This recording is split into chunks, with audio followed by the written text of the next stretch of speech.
Hey. Yeah, hello. Raid Shadow Legends. Oh, Raid Shadow Legends. Raid Shadow Legends is not the sponsor of today's video. This video is brought to you by Surfshark. Surfshark is a VPN that lets you do lots of VPN-y stuff online. It's actually really excellent. Just go to surfshark.deals/blaze to find out more about them. Or you can wait until the middle of today's video where I'll tell you more about them, whether you like it or not. Well, I suppose you can skip the skip ahead button, but don't do that. It makes me sad. Welcome everybody back to another episode of Business Blaze. I am Blaze Boy, and in this video, the best alien conspiracy theories, the dark side of Hitler. Danny, I don't know if it's okay if we call a video the dark side of Hitler. I mean, I don't think this, you couldn't even, could you say the light side of Hitler? I don't think so either. I just don't think this is gonna work out either way. Are we gonna get cancelled again?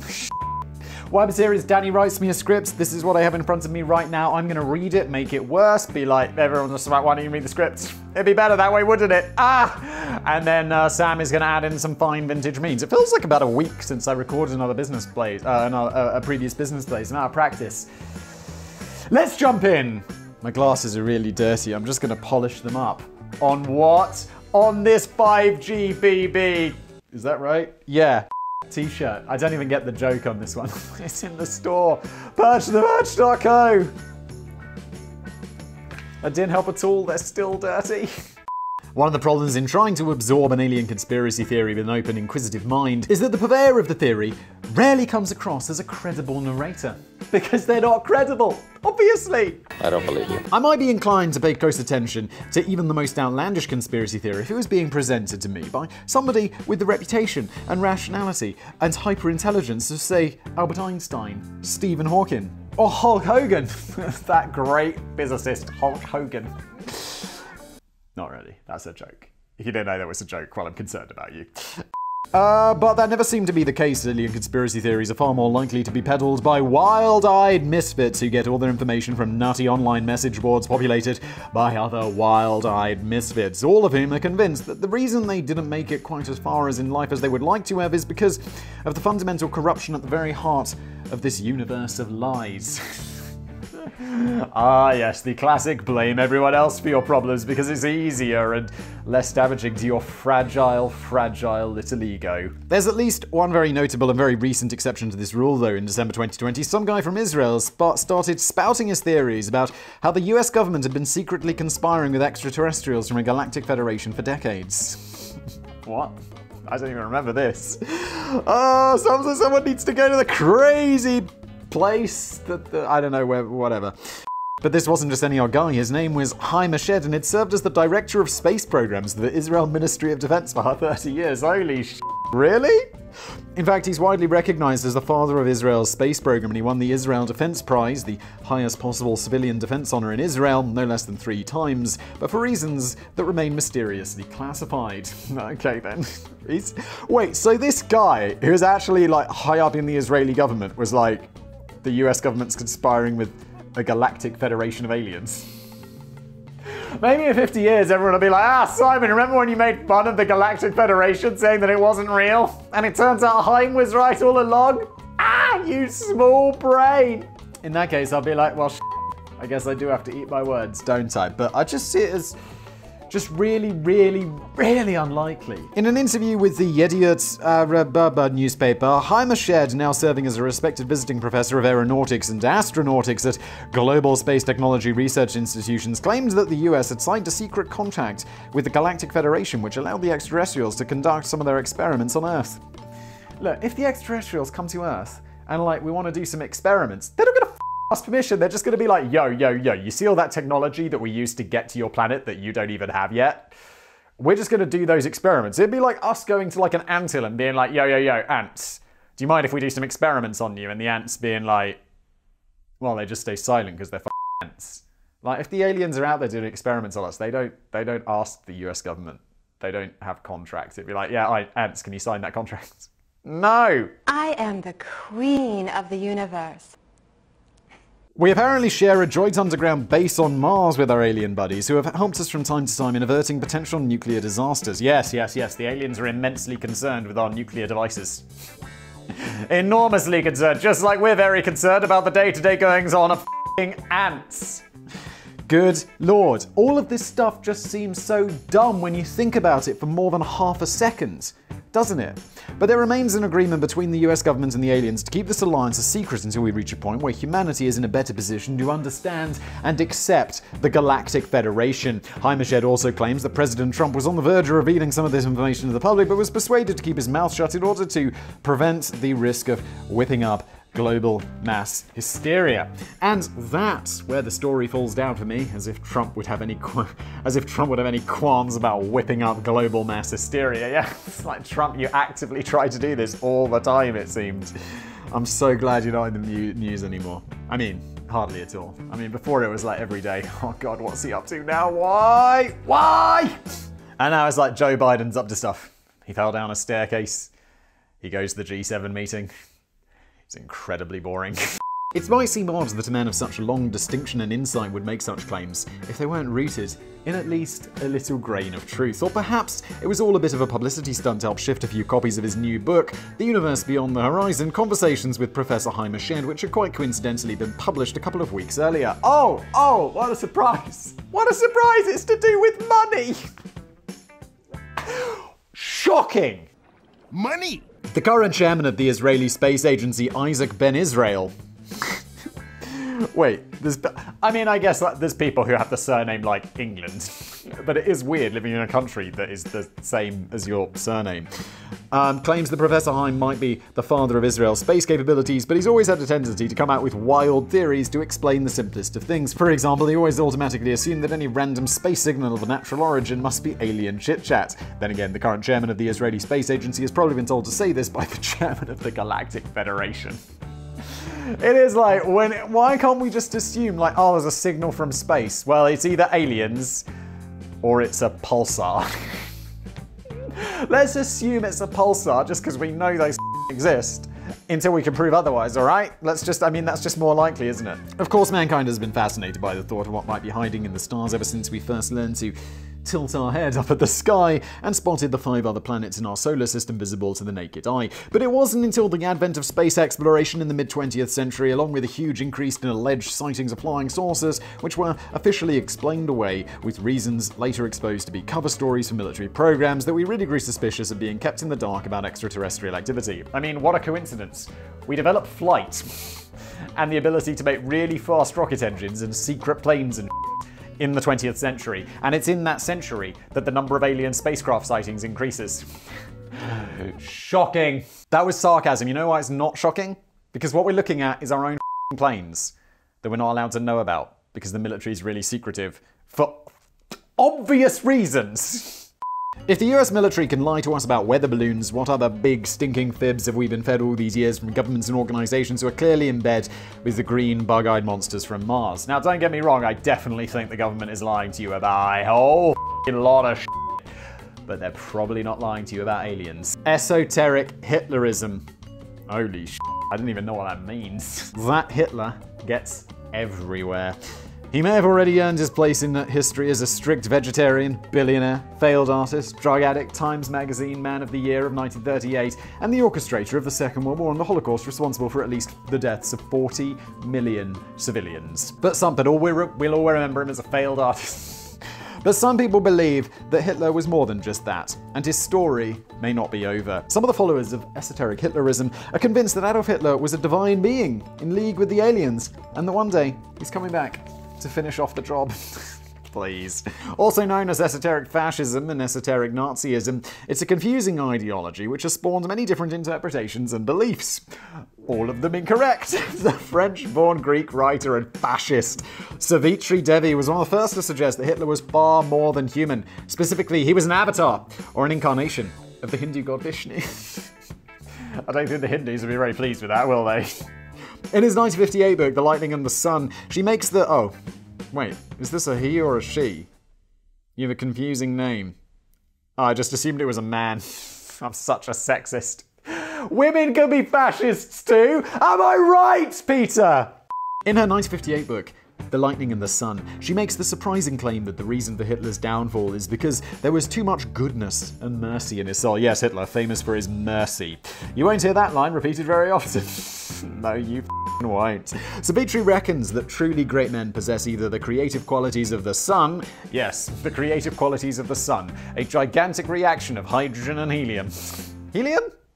Isn't helium inert? Is it hydrogen and oxygen? Whatever, the sun is a big ball of burning shit. You don't have to look at a fire and be like, wow, that fire is creative. Do you? Do you? Do you? Daddy, chill. Or the destructive qualities of lightning. Well, you're correct on that. Lightning does f*** up. Not as much as the sun, though, to be honest. But only Hitler possessed both. Unfortunately, his flawed psychological makeup consisted of too much sun and not enough lightning. Yeah, too much creativity.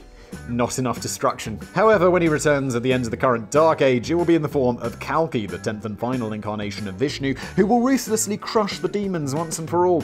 And I don't think we're talking about demons with fangs and horns, we're talking about anyone who doesn't belong to Hitler's interpretation of the Aryan race.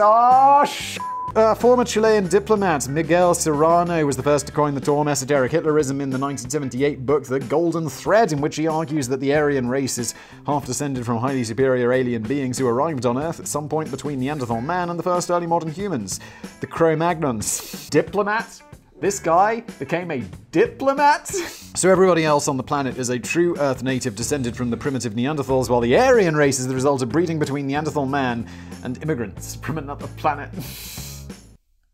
Miguel believes that the original alien visitors are still lurking in a secret icy underground fortress in the Arctic, and they helped Hitler's rise to power by offering him technological advances and facilities, and by the sound of it, the secret to immortality. Except Hitler's dead! They found his skull! Because when things went tits up for Hitler, he didn't really commit suicide in a bunker. Oh really? He was rescued by the aliens and taken back to the fortress, where he still patiently awaits the right time to emerge with fleets of shiny spacecraft and herald the rise of the Fourth Reich with the help of his alien buddies. Of course, there's not much in the way of evidence for any of this, other than vague interpretations of the mention of Nephilim in the book of Genesis, something that David Icke often wheels out when he's talking about how the world is really ruled by shape-shifting aliens. Ah yes, relying on the Bible for facts. The Old Testament especially, it's like shit. It's just made up, isn't it? Come on, please. You're misinterpreting fiction. By the way, the secret location might not be a fortress in the Arctic. Other followers of esoteric Hitlerism believe that Hitler is right now hiding away in an underground bunker on the moon. Please, stop it. I find that theory to be stretching plausibility a bit too far. I'm pretty sure that Hitler must be sick of the sight of bunkers by now. You bet he would be. That's not the reason that I find it implausible, Danny. I find it implausible because it's absolutely f***ing idiotic. And you know what's not absolutely f***ing idiotic? Today's glorious sponsor, Surfshark. Yes, that's right, that's what we call an ad transition. You're welcome, Surfshark, you're welcome, audience. That is the talents that your Blaze Boy has. Thou must follow thy commands and access the divine product that is Surfshark VPN without thine hesitation. I have no idea if I'm using thine right or why I'm getting all biblical. Is it biblical? Is that how the biblical stuff was? Look, do you use the... Oh no. So look, do you use the internet? Yeah, you do. You use the internet right now. Well, Surfshark VPN will make your internet experience better in a whole lot of ways. Now, obviously, there's the security stuff, like using a VPN is better. Imagine you're in a coffee shop, right? And you're using their, like, you know, dodgy Wi-Fi connection. I'm always like, fire up that VPN before doing anything. So I'm not logging into my PayPal, my internet banking, any of that shit. I'm not even logging into my email on, like, public Wi-Fi without a VPN on. And you should be doing the same. But that's not what it's all about. I mean, that is a big thing of it. But also, imagine you're sitting at home. I was the other day, I fired up Netflix and I was like, I always use Miami. I don't know why. Whenever I want to use a VPN in the US, I'm always like, Miami, baby, welcome to Miami. I fire up my VPN over in Miami to see what other Netflix options you get, and there's a whole lot more. However, I was always like, look, if you're an American though, don't you get all of the best Netflix anyway? It's like, I always go over to America to see what more's available because I know America has more Netflix options. But then, I watched all of the Mission Impossible movies in anticipation of the new Mission Impossible movie, which I'm very excited about. And I left my Miami VPN. I was like, wait, where's all the Mission Impossible movies? Turns out they're not available on American Netflix, but if you fire it up to where I am, Czech Republic, where I assume they have a VPN, I'm pretty sure they do, you'll be able to get all the Mission Impossible movies, which is amazing. It's like, I really thought America had the best Netflix. Apparently not if you like MI. Right, Peter! Also, it's totally unlimited, there are no logs, all of that stuff, like, you know, of course. 30-day money-back guarantee if you don't like it. Who wouldn't like it? It's brilliant. Get 83% off and 3 months for free through the link in the description below, or just use the promo code BLAZE! Yes! Invasion of the Monoliths. Although I now regard Stanley Kubrick's 1968 masterpiece 2001: A Space Odyssey, never seen it, shocking, as one of the greatest films ever made, didn't really get it when it first came out and I watched it as a kid. Maybe I was expecting some kind of action-packed sci-fi adventure with spaceship battles and monsters from outer space, and so I became confused when the first 20 minutes or so was all about a bunch of hairy cavemen. But as anyone who has appreciated the film, or the book by Arthur C. Clarke will know, an iconic part of the story is the 3 giant black monoliths which are built and deposited by unseen aliens to help guide mankind through the next stage of our evolution. And it must be quite a surprise when a similar monolith was discovered in the rugged and rocky wilderness of San Juan County, Utah in 2020. I remember this. And it had been waiting there in brooding silence for about 4 or 5 years. Guess what it wasn't put there by? Aliens. The discovery was made quite by accident when a group of biologists just happened to be flying over the deserted area in a helicopter during a survey of wild bighorn sheep.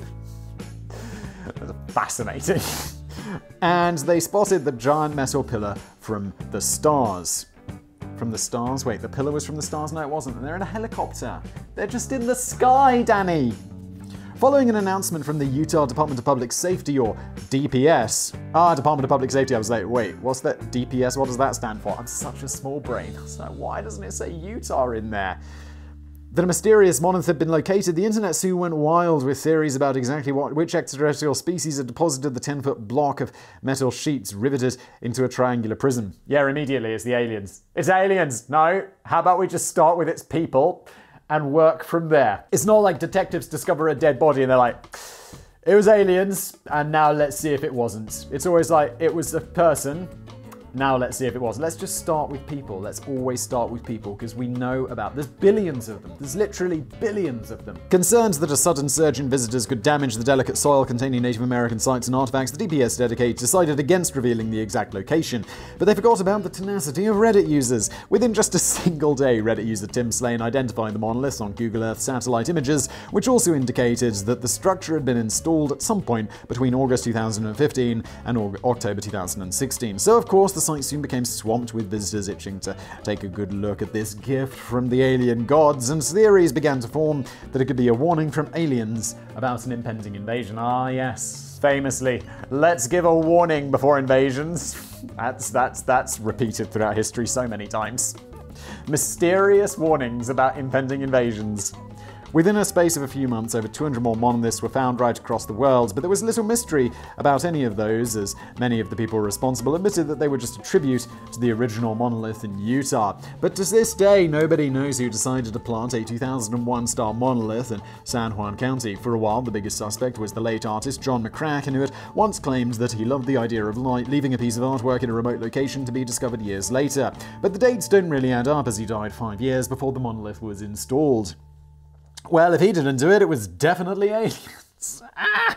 Whoever did it was technically breaking the law, as the Bureau of Land Management pointed out in a press statement which read, "It's illegal to install structures including art on public lands without permission, no matter what planet you're from." Bada-bum-bum, Bureau of Land Management, bada-bum-bum, The matter was eventually resolved at the end of the year by 4 angry Moab residents who took the matter into their own hands by rooting up the offending monolith and handing it over to the Bureau of Land Management. They were technically breaking the law too, but no action appears to have been taken, despite the San Juan County Sheriff uploading a tongue-in-cheek wanted poster for the 4 culprits, but with their faces replaced with bug-eye aliens. Sadly, it seems that the next stage of human evolution may be infinitely delayed. Or invasion. It's lucky we got rid of that monolith. Now the aliens definitely aren't coming. Joke's on you, I'm into that shit! The Diatour Pass incident. Every intriguing unsolved mystery usually attracts a raft of alien conspiracy theories, which purport to be the only plausible explanation. But the Diatour Pass incident is certainly weirder than most. In February 1959, a group of 9 Russian college students were trekking through the northern Ural Mountains. Every member of the group was an experienced skier and hiker. During one light-hearted moment, a member of the group mocked up a fake newspaper with the headline, "According to the latest information, abominable snowmen live in the northern Urals." Tragically, nobody came back alive, and it appears that the whole group perished in quite a gruesome manner. You know what they weren't destroyed by? Abominable snowmen. But for the longest time, I thought abominable snowmen were robots. Because of that, I mean, obviously not as an adult, but do you remember that Ski Free game that came with like early versions of Windows or DOS or something? I don't even remember. But it was like Ski Free at the end, when you got down to the bottom, a Yeti would come out. And I was like, Yeti is an abominable snowman. And in that game, the Yeti looks like a robot. So for the longest time, as a kid, I was like, yeah, Yetis are robots. Thank you, Ski Free. Up my life. When 9 bodies were eventually discovered, some of them were believed to have frozen to death, while others had broken bones and displayed signs of internal trauma. One of the female students was missing her eyes, parts of her face, and her tongue had been ripped out. Yeah, it definitely wasn't animals that did this. It definitely wasn't animals. It was abominable snowman robots or aliens. How about we just start with animals and work from there? I've said this like 9 times this video. The initial investigation revealed no evidence of an avalanche, but it did reveal that their tent had been slashed open from the inside, and most of their clothes and boots and provisions were still laid out neatly on the floor of the tent. So it appears that something had prompted the group to flee their tent in wild panic, and without any suitable clothing or hiking gear, and face a grisly death outside on the Diatour Pass. But what could have caused such panic and such injuries, and why were there elevated traces of radiation found on one of the victims' clothing? Aliens. Obviously. Well, there are other possible explanations too. Not that the government of the Soviet Union seemed particularly bothered about finding out. They initially concluded that the deaths had been caused by a compelling natural force and banned journalists from reporting on the story. Yes, I mean, that doesn't mean that they're covering up aliens, it just means that they're the Soviet Union, a repressive regime who doesn't have a free press. For several decades, only family members and close friends of the group were even aware of the incident. A 10th member of the original group, who had been forced to turn back before the catastrophe due to illness, reckons that foul play was involved. Years later, he claimed that his friends saw something they shouldn't have seen and were forced at gunpoint to fabricate the confusing death scene. Yeah. This is so stupid though. If I was like, you know, you run a secret Soviet project or whatever, and these kids stumble across it, and you've got to get rid of them. You don't make a scene that is so suspicious that people are speculating about its cause for decades and drawing tons of international attention and the eyes of business blazed to it. You just, like, kill them all and make it look like they were killed by animals or something. Don't make it all mysterious. That is just dumb. American researcher Donnie Eicher reckons that the strong winds blowing over the dome of the mountain created a Kármán vortex street, an oscillating sound pattern that can emerge when winds flow around a mountain. On a large scale, the resulting low-frequency sound would not be entirely audible, but could vibrate hair cells in the ear and provoke feelings of nausea and harmful psychological discomfort, possibly sending everyone in the doomed group over the edge. The History Channel, is convinced that the group were mauled to death by a Yeti. In 2014, documentary called Russian Yeti, The Killer Lives, the host, Mike Lebetsky, concluded that Diatour Pass incident provides concrete proof that abominable snowmen are real. History Channel, what happened to you? I know we've been saying this for literally decades, but History Channel, where did it all go wrong? Where did it all go wrong? His main reasoning seems to revolve around his belief that only a Yeti could have pulled the tongue from the mouth of the young women. Yes, what other animal could possibly rip out a human tongue? Are human tongues so strong and unmovable? Mike also shows a photograph taken from the camera of one of the victims, which he believes depicts a dodgy Yeti lurking in the background. In truth, the out-of-focus photograph is a bit rubbish, and it depicts a blurry humanoid shape which could just as easily be one of the other hikers togged up in his hiking gear. Yes, I wonder what it is. The thing we know is there, or the thing we're wildly speculating about, Mike? You big brain. That was sarcasm. Mike has a small brain. Allegedly. Other theories suggest that the group were murdered either by descendants of the ancient Aryans, holy shit, indigenous tribes, or Arctic dwarves, or animals, or other people, or literally anything else that actually exists. But by far the most popular theory of all involved aliens and flying saucers, because of course it did. On the very same night of the incident, locals reported sightings of strange orbs or fireballs in the sky, and in fact the northern Urals had something of a reputation as a UFO hotspot. Ufologist Philip Imbrogno, declared, "I believe that many UFO sightings come here in I believe that many UFO sightings come in here from a parallel reality and they come from portals. This area may be a hot portal. Why are we listening to Philip? And fellow ufologist Bill Burns speculate, why are we listening to these people, Danny? The orbs themselves could have been a life form, or the orbs could have been extraterrestrial probes. Maybe they didn't mean to harm human beings. Maybe oh, I see. We're quoting them because it makes them look dumb. Maybe it wasn't an attack as much as the power of the orbs, the energy, so intense that the humans were prematurely aged, irradiated, and suffer all kinds of lethal biological symptoms. Alright, mate. Steady on.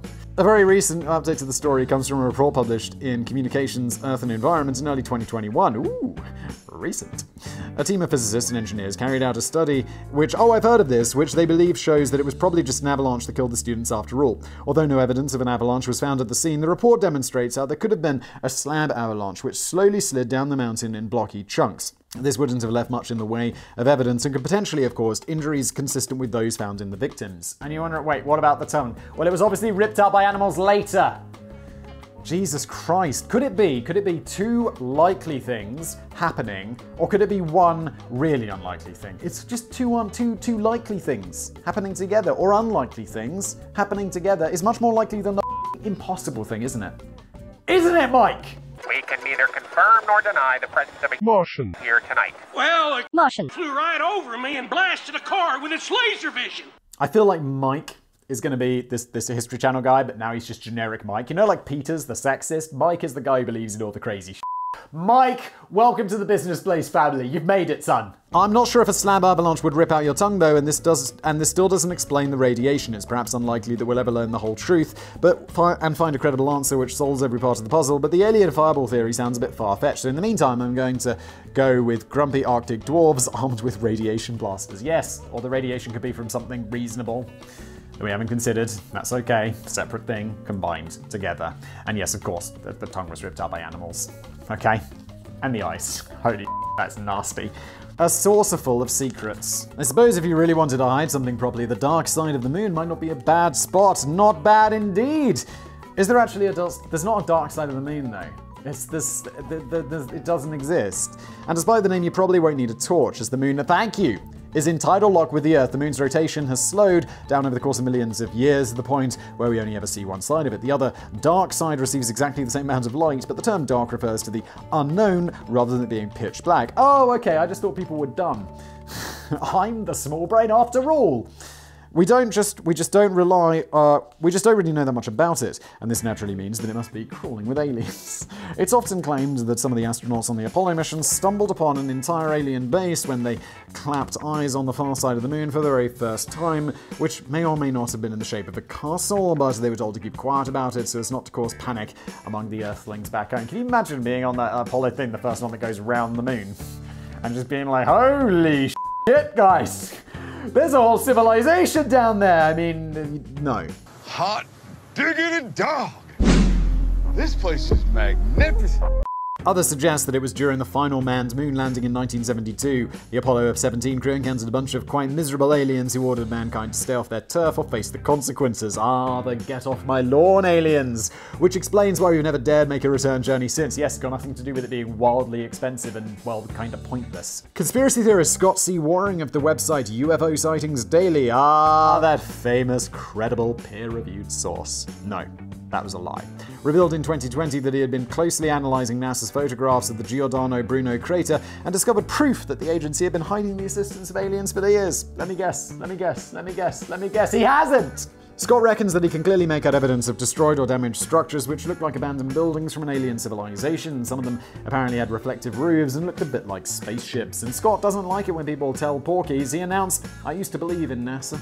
I held them up on a pedestal with the highest of admiration, but then I discovered they lied to us." In fact, nothing in the photograph looks anything like a damaged structure, and NASA has dismissed the claims as that of pareidolia. That's a polite way of saying that Scott is one of those nutters who thinks he can see images of Jesus in a slice of toast. Look, and you probably can. Like, you look at the clouds and you'll be like, that's a that, that's a that, that's a that. And it's like, no, they're just random clouds that happen to look like things. Because humans are really excellent at spotting patterns. It's like one of our brain's like mad skills. We're really awesome at it.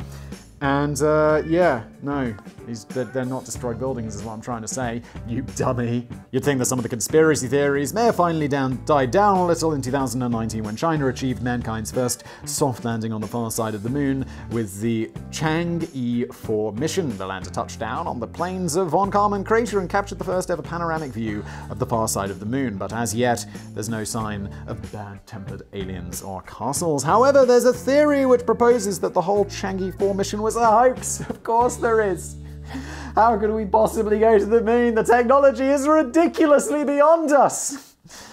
Oh my god, we did it in the 1960s, guys. It's been a really long-ass time. And it's a theory supported by that same mad alien hunter, Scott C. Waring. He's convinced that he spotted a stage prop line or marker in one of the photographs indicating that the whole thing was filmed in a studio. Scott believed someone mistakenly placed a line in front of the rover and forgot to erase it. Of course they did, Scott. You're challenging Mike for a new position on the Business Blaze crew of idiots. Peter needs a friend!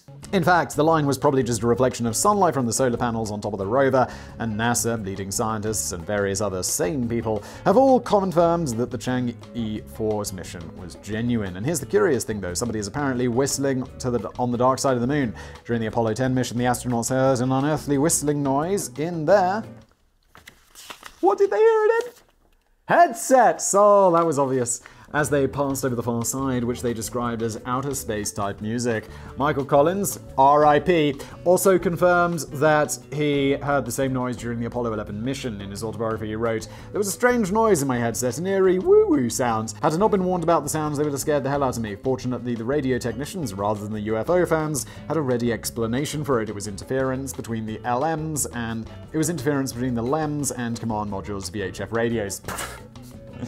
Yeah, Mike Collins. Yeah, right. You're definitely paid by NASA to say that, you clown. R.I.P. Well, there's one possible explanation. I reckon it's more likely to be Hitler cheerfully whistling Colonel Boogie as he faces another thrilling night down in his secret bunker.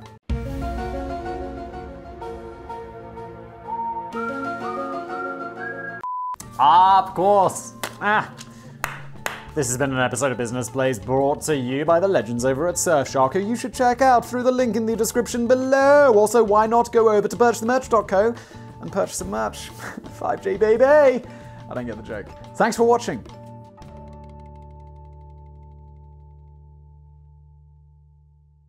I am the queen of the universe. The waves part, and they engulf me, and the water is warm.